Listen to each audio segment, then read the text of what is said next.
Meet Afternoon Express's guests. Excella Pure Sunflower Oil, Thai long grain rice and mayonnaise. A taste of pure excellence for meals made excellent.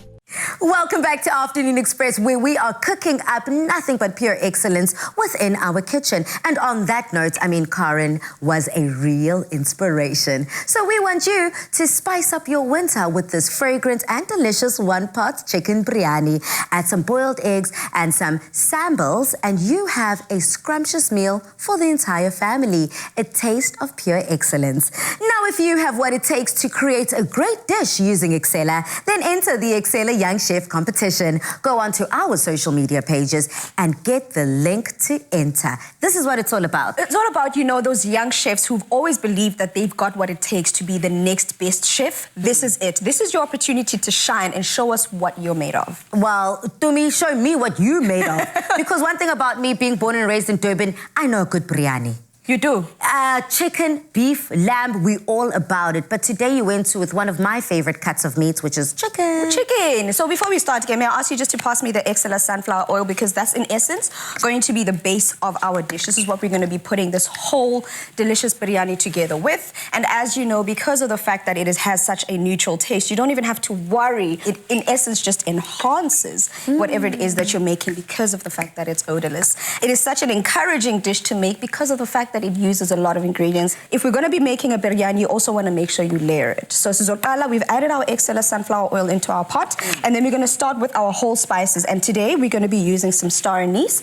We're also going to be using some cinnamon and some cloves. And these are the type of spices that you don't want to burn. So we're starting it on a low heat. As you can see, I made sure to make sure it's low. I'd rather increase the heat as I go than to start off with the cold pot and then have to try and work my way around that. Love that. So let's let our whole spices come together and cook. Over there, I added our cinnamon and cloves. I'm going in with a bit of black pepper.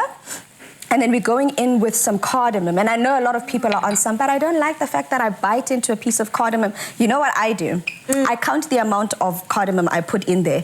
And then when the dish is done, I go in and I search for them. Or alternatively, you could literally just break it open as is, crush it up, and add it as a powder. I love that. The one thing I do enjoy is that any biryani, if you were to have cardamom in there, it literally does lighten it up. So Pali, I'm adding all those flavors there, and then we're going to start, in essence, layering up and cooking our dish. Our curry leaves go over in there, and then we go in with our onion. The one thing that makes a biryani so significant or so different from all other, in fact, let me correct it. You know that a biryani is not a curry. It doesn't fall under the curry family.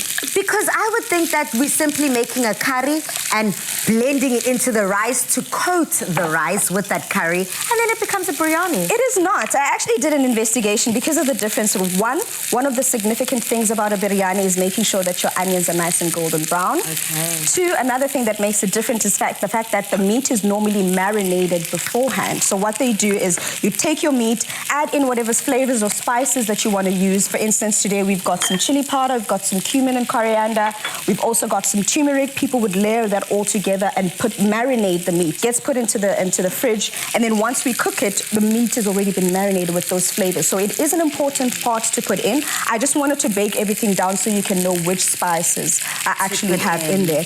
And as you can see, our onions are sizzling away in our Excella sunflower oil, getting nice and golden, because like we said, Excella sunflower oil, you can fry with it, you can grill with it, you can bake with it. So we know that we're covered in that department. And another point is that, it's just a healthy and versatile option for so many of our Mzansi households. And this is what it is all about. And not only are we going to be highlighting and enjoying the Excella sunflower oil, but we're also going to be using the Excella rice as the vehicle for our biryani. Now, Excella rice is an affordable, premium quality product, perfect for everyday meals. It has a great taste, and it is white and fluffy when you do cook it. It is versatile for savory and sweet dishes. Today, we're using it for a savory dish, and just a little bit feeds the entire family. Just a little bit goes a long way. And with dishes like this, you do want to have a bit more rice in your dish, because unlike other dishes, a biryani does require a bit more of a base. Yeah. So we've got our rice that's mixed in with the meat sauce that we're going to be making. One thing I've also noticed is that you put in your chicken pieces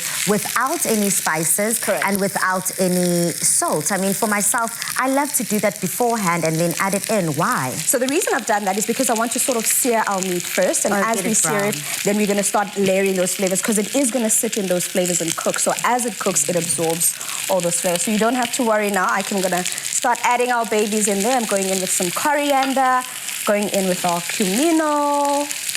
And then we're also going to go in with, I mean, biryani, most times, if you want it to be slightly hotter, you can add chilies, you can add cayenne pepper, you can add fresh chili as well, but we're just going to go with some chilies over here. Okay. And then another important thing, our turmeric. So remember I was telling you about how you can marinate your meat with these ingredients. So what you would do is take all these spices, your chicken, the yogurt, toss it all together, put it in the fridge, let that baby sit there and do her own thing without you being stressed. The longer, the better. The longer, the better. I normally tell people that if you're going to be marinating anything, give it overnight. Even if you marinate it tonight and then you want to cook it tomorrow, just make sure your meat is prepped the night before, so that when it is time to cook, you don't have to worry about, oh, samel and flavor lap. It does make a difference. So I've gone in with my tomatoes in there, and then another thing that our favorite chef Dion told me about, the Trinity, the garlic, ginger, and chilies. That also goes in there. And in essence, blended that up already. Blended all of that up already, and then we just want this baby to cook down. The idea is you want your oil to, in essence, separate from everything. It cooks down. As soon as you start seeing that your oil is separating, that's when you sort of add the next step. So that's like a trigger that you can use to tell you, is it time to add the next step? Is it time to add the next either sauce or the next spice? Just look at it, allow it to cook down, because you want the flavors to come together. So let me add my yogurt in first, so you guys can see every single step. Yes, I don't want to miss anything. So once we've done that, we bring our sauce together. The oil and the liquid is now separated, and we want to start, in essence, layering our dish. The chicken is par-cooked. All we want now is to make sure that everything comes together. I go in there and I take some of our chicken out. And then I'm also going to try and scoop out some of our sauce over here, because we want to have the bottom of the sauce being our biryani, or being our chicken. And then I'm going to add some rice into that. So can I ask you, Pulse, with that spoon that you've got over there, just to layer some rice. The one thing, like I said about biryani, the rice to meat ratio is not even an issue here. Okay. So go in with as much of that rice as you can. And as you're doing that, I will then be layering our herbs in there together as well, just to make sure that we've got those different layers. We want to make sure you see what's what. Yeah, so the bottom, what's what in the zoo.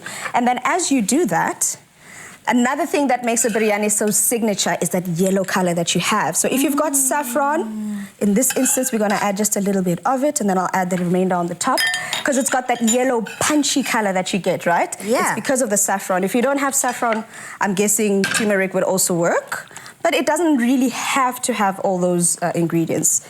So what we're going to do, Pali, is I'm adding the remainder of our sauce, the remainder of our herbs. Make sure she's covered for at least 25 minutes. And then at the very end, when your dish is practically done, that's when you will add your eggs into this dish. And your biryani is ready to indulge. Beautiful. I mean, I did promise some Zanzi, some sambles. So what can we add as an accompaniment to this? So over here, we're obviously serving it with our Excella Thai long grain rice. Our sambal over there is a mixture of some tomatoes, some chili, and some onion coming together with a bit of coriander. So any type of sides, even a dish of the mint and the yogurt together, that also is a great sambal you could put together as well. But I think the biryani on its own is just decadent enough. Mzansi, this chicken biryani smells amazing and tastes even better. Girl, you're going on about that biryani, and I feel like I need a taste. Okay. Because you can't be over here enjoying all this greatness by yourself. Enjoy, girl. Eat, enjoy. And once again, we've shown you that with Excella, meals are made excellent. Did I inspire you? I know I did, right? And if you think you can make this chicken biryani, well, why don't you enter the Excella Young Chef competition? If you're a qualified chef with at least 3 years of experience, are under the age of 35 and have a confident personality to be on TV, then why not enter for the chance to win 20,000 Rand and the prestigious title of Excella Young Chef for 2023. To enter, follow the Excella Young Chef competition on our Afternoon Express's Facebook, Twitter or Instagram pages, or on our website. Upload a video of yourself sharing your name, a short intro about you, when and where you qualified, and describe your signature Excella dish using the rice, Excella sunflower oil, or Excella mayonnaise. And tell us why your dish is made excellent with Excella. Entries close at midday on the 21st of July, 2023. T's and C's apply and can be found on afternoonexpress.co.za. Excella. Taste of pure excellence. Yes, girl, that is what it is all about. Listen, 20,000 Rand is no chump change. So please, Mzansi, get entering if you feel you've got the je ne sais quoi in the kitchen.